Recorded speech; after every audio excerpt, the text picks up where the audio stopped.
Sonali Phogat case and the drug issues increasing in Goa, what do you think? Will it affect the tourism in the state? See, repeatedly we have to understand one thing.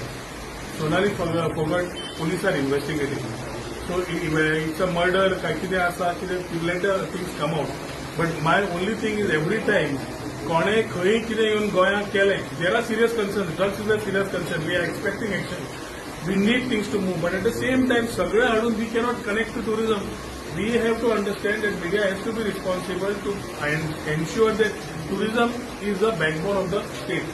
And tourists are we need responsible tourists coming in and acting responsibly. We have all the facilities here to help them to enjoy Goa as far as the tourism state is concerned.